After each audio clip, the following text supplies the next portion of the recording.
Assalamualaikum warahmatullahi wabarakatuh. Di video kali ini kita akan membahas mengenai materi geometri transformasi. Yang kita bahas kali ini contoh persoalan pembuktian dan teorema pada transformasi bidang Euclid. Terdapat 3 pembahasan. Yang pertama contoh 1.17, contoh 1.18, dan yang terakhir teorema 1.7. Yang pertama kita bahas contoh 1.17. Diberikan sebuah lingkaran dengan jari-jari R dan pusat titik A pada bidang Euclid. Ditetapkan relasi T sebagai berikut. Untuk setiap P elemen V, di mana TP sama dengan Q, sehingga AP kali AQ sama dengan R kuadrat. Yang ditanyakan, apakah T suatu transformasi? Mari kita bahas. Dalam pembuktian transformasi, terdapat beberapa syarat yang harus dipenuhi. Yang pertama, T suatu fungsi dari V ke V. Yang kedua, T suatu fungsi bijektif. Dikatakan fungsi bijektif jika fungsi tersebut termasuk fungsi kepada dan fungsi satu-satu atau injektif. Pertama, dibuktikan bahwa T suatu fungsi dari V ke V. Kita ambil sembarang titik P, kedudukan P terhadap lingkaran, di mana kedudukan P terhadap lingkaran dan titik pusatnya memiliki 4 kemungkinan. Apa saja? Yaitu pertama, P sama dengan A, P tidak sama dengan A tetapi di dalam lingkaran, P pada lingkaran, dan P di luar lingkaran. Untuk P sama dengan A, kita misalkan Q sama dengan T, di mana P sama dengan A, maka diperoleh AA kali AQ sama dengan R kuadrat. Mengapa kok AA kali AQ sama dengan R kuadrat? Itu sesuai dengan definisi yang awal, yaitu AP kali AQ sama dengan R kuadrat. Karena di sini P sama dengan A, maka diperoleh AA kali AQ sama dengan R kuadrat. Menjadi 0 kali AQ sama dengan R kuadrat. Kenapa kok 0?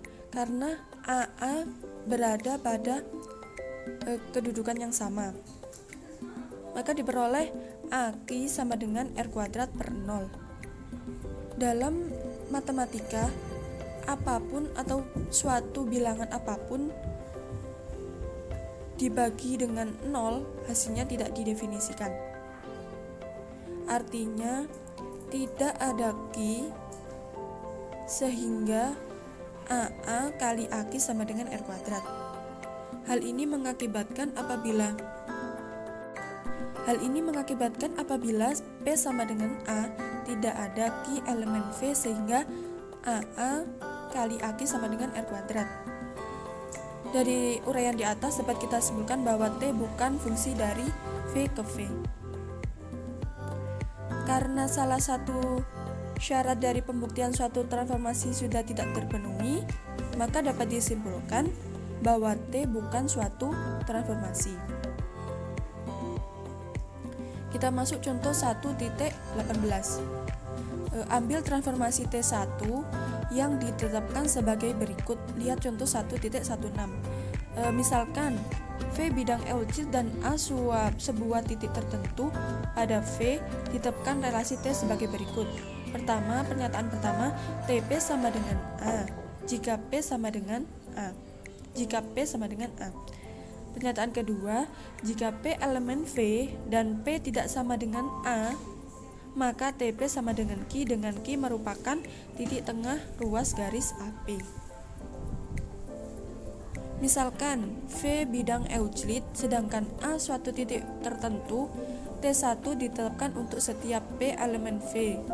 Terdapat 2 pernyataan, yaitu pernyataan 1.1, jika P sama dengan A, maka T1P sama dengan A.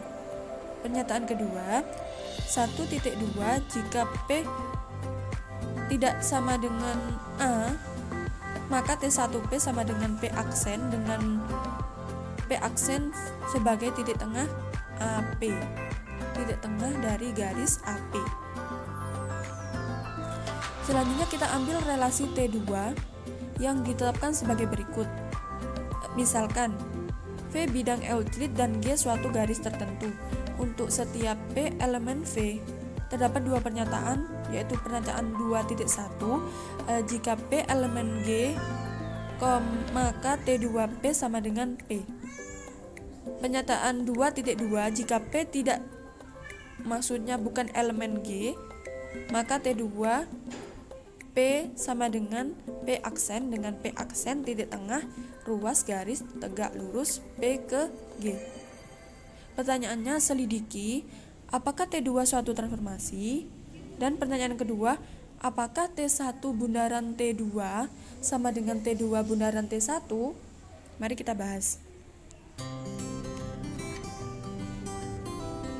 Dibuktikan T2 suatu transformasi, maka harus memenuhi beberapa syarat sesuai contoh seperti contoh 1.17.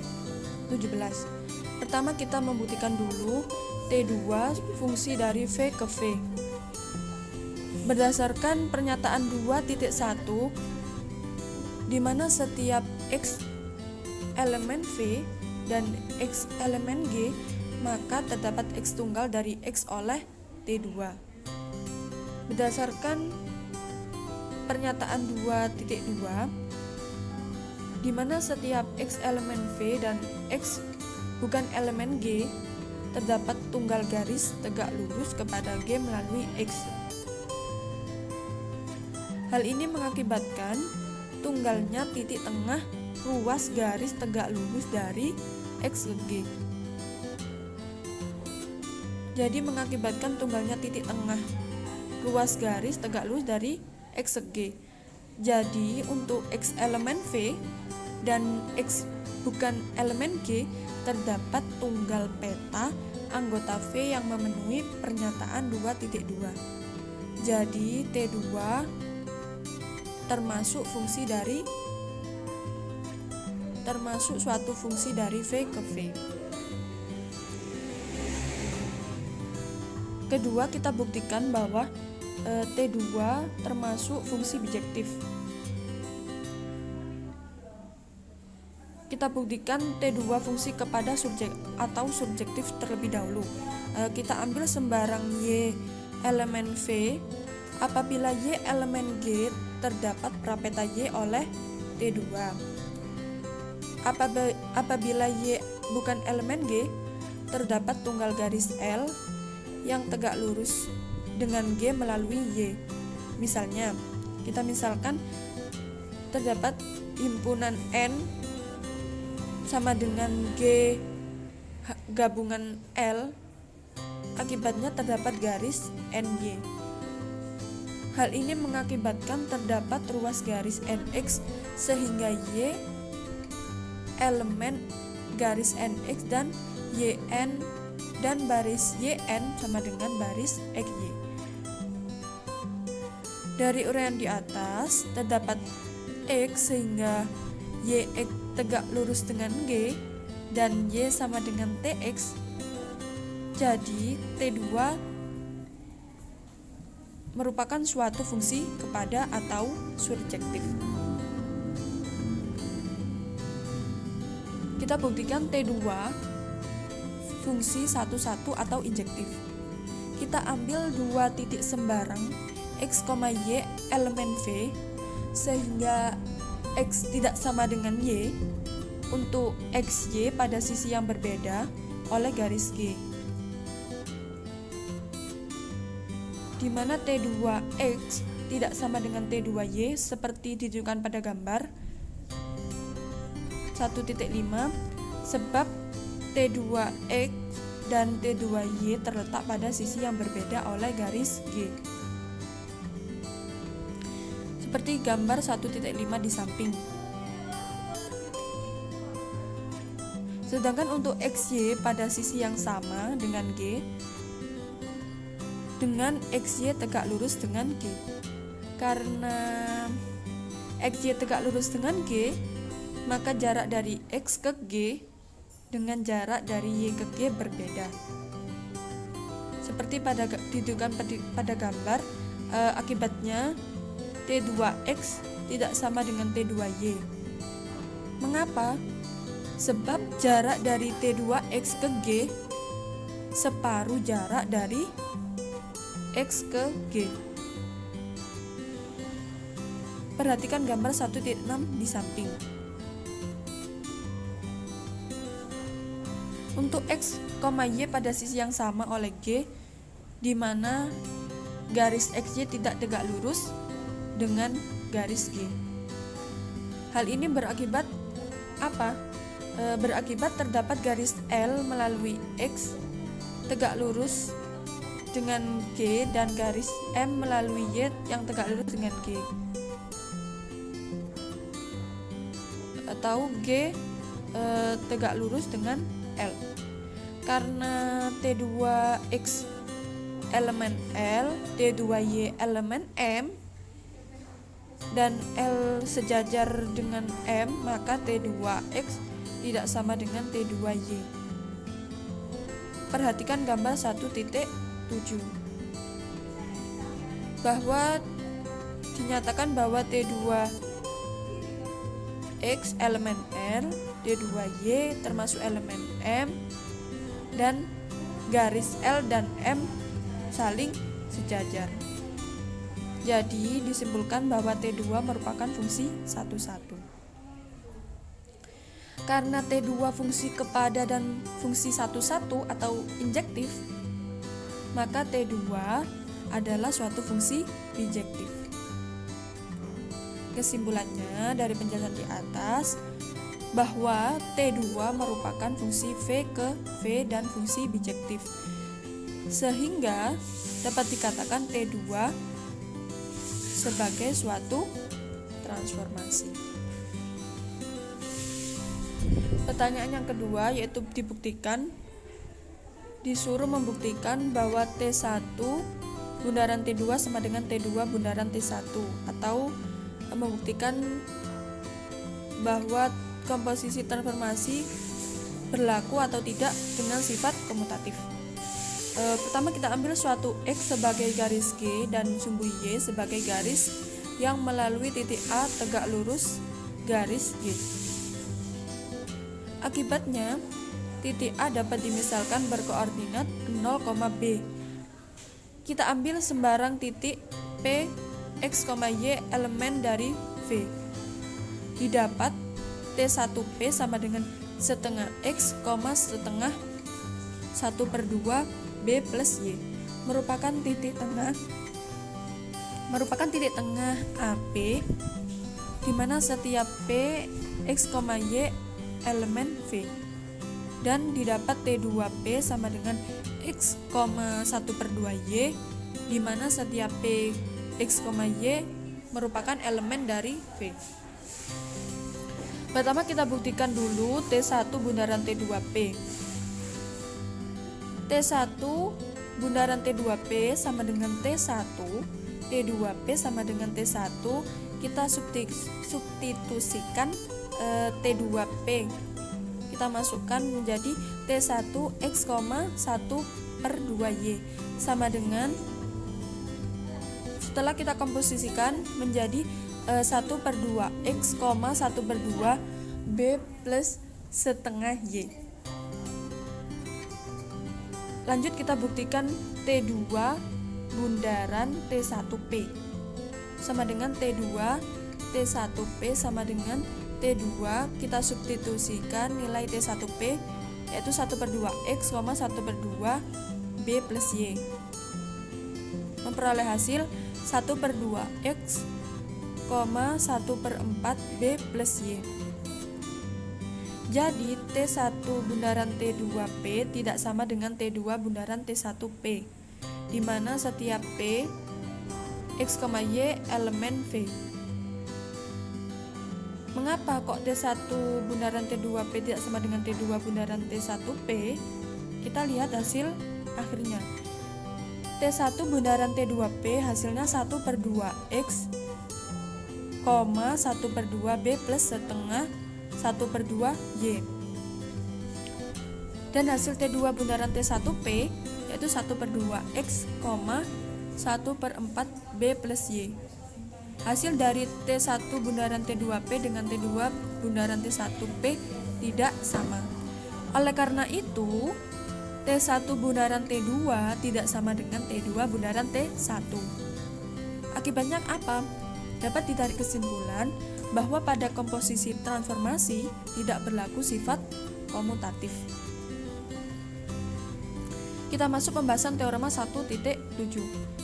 Misalkan diberikan dua buah transformasi T1 dan T2, maka T1 bundaran T2 inverse sama dengan T2 inverse bundaran T1 inverse. Kita buktikan pertama T2 inverse bundaran T1 inverse T1 bundaran T2 sama dengan T2 inverse bundaran T1 inverse bundaran T1 bundaran T2 sama dengan T2 inverse bundaran epsilon bundaran T2. Epsilon diperoleh dari T1 inverse bundaran T1. Itu menjadi epsilon atau transformasi identitas sama dengan T2 inverse bundaran T2.